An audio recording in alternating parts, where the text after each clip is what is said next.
Kamusta pong muli mga kababayan? Ang inyong lingkod si Katambay Manong po dito po sa Tambayan Makabayan ay muli pong nagbabalik at samahan niyo po at tayo po ay magkomentuhan.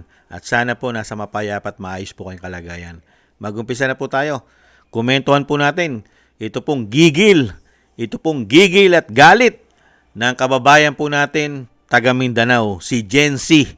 Mga kababayan ay naglabas po talaga ng gigil at galit sa nangyayari po sa ating bansa, lalong-lalo po sa mga kababayan natin Muslim, mga kababayan.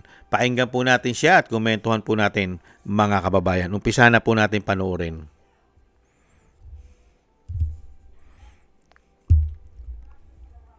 Ano, bawal yan? Binoto ng mga Muslim si Marcos Jr.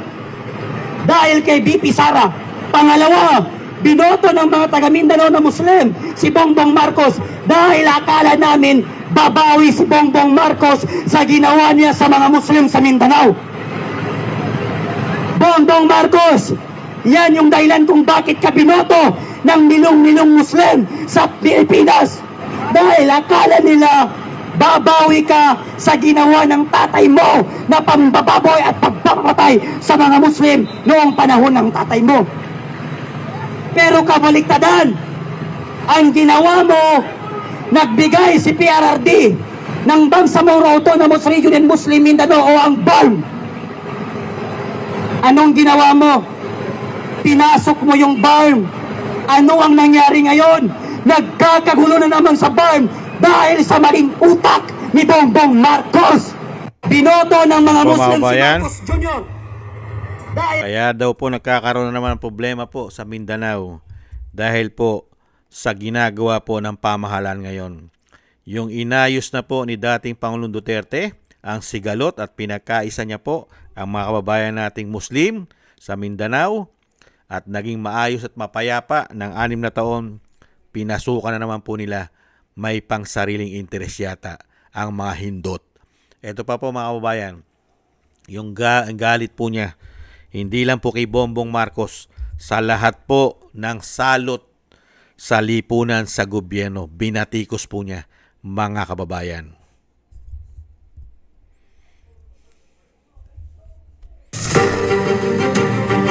Senator na mas inuunang i-impeach si Sara kaysa sa mali-malitang ninako ng mga putang inang congressman nito.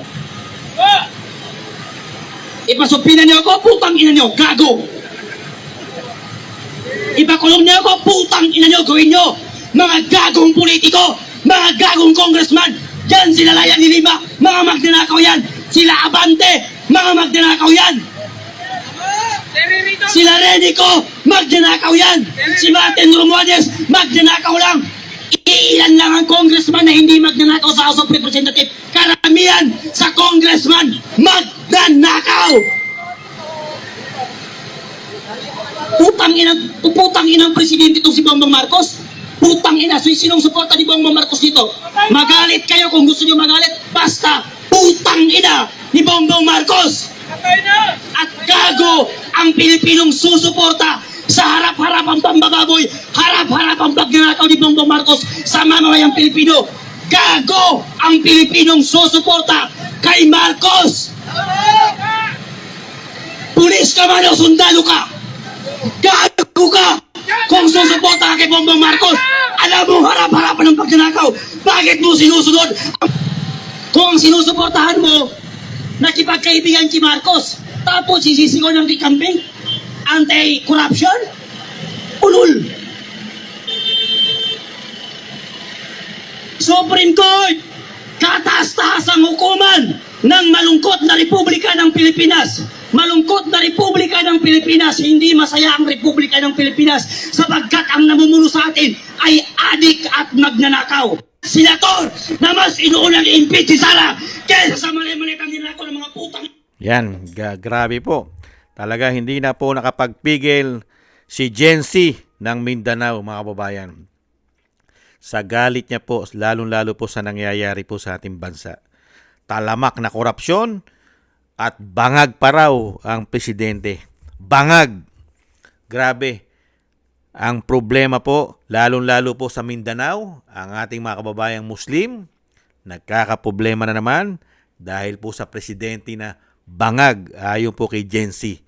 At grabe rin po ang batikos po ni Gen Z sa mga politikong magnanakaw, mali-maleta, pero ang ini-impeach ay si BP Sara. Talamak na korupsyon na walang investigasyon.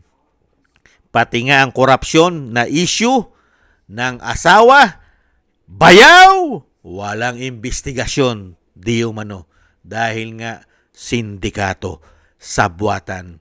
Kaya dito po sa kababayan natin si Gen Z, ingat-ingat ka po kababayan, dahil madali ka nilang gawan ng hindi maganda.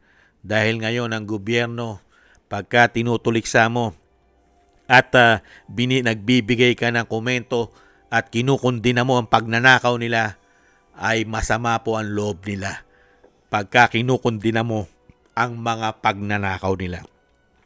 Dahil lumabas naman po ang katotohanan.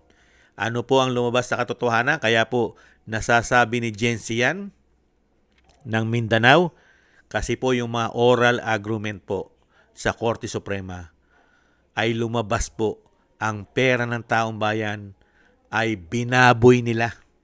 Niwalang niya. Pinaglalagay po sa mga unprogram appropriation. Doon po nila halos nilagyan sa mga unprogram para po ang mga politiko ay magkamal na mga insertion, mga allocables. Galing po sa mga unprogram nila, di umano. Hindi po ba? Mga politiko ang nasunod. Kaya nga po walang natapos na mga big project ticket ang binagongang Pilipinas. Kaya nga tayo dinala sa kahirapan. Ano ang solusyon nila? Para sabihin na may ginagawa sila? Magbigay ng ayuda na kumikita't korupsyon din yata ang dala pag may ayuda. Hindi po ba? Mas marami ang napupunta sa kanila, di umano, kisa sa kakarampot na binibigay sa ating mga mahihirap na yun ay pera pa natin, buwis pa natin. Hindi po ba? Kaya dito po sa sinasabi ni Gen Z ng Mindanao, talagang madidismaya ka kung makikita mo ang nangyayari sa ating bansa, lalo-lalo na kung paano po sila magtrabaho. Wala pong nahihita. Ang may nahihita lang po sa atin ay mayayaman, mga kasabwat, kaalyado, kaibigan, kaoligarkiya. Sila lang po ang nagkakamal at naghahari po sa ating bansa. Pero tayong nasa middle class, mahihirap, kayod kalabaw, kumakayod kalabaw na tayo sa ating hanap buhay, hindi pa rin tayo makatikim ng ginhawa. Bakit po? Dahil ibinabaon tayo sa kahirapan. Nagtataas ang bilihin, nagtataas ang bayarin, at halos lahat na itinaas na nila, mga kababayan. Pero dadaanin ka lang nila sa tawa, ngisi, at pananahimik.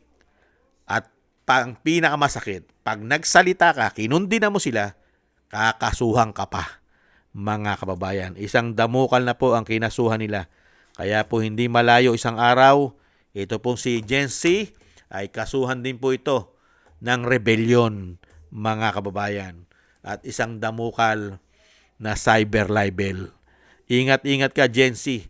Ingat-ingat ka. At mahirap kalaban ngayon, lalong-lalo na kung ang kalaban mo ay protektado nila, protektado ng maleta, at wala pa tayong maasahan sa ating mga AFP.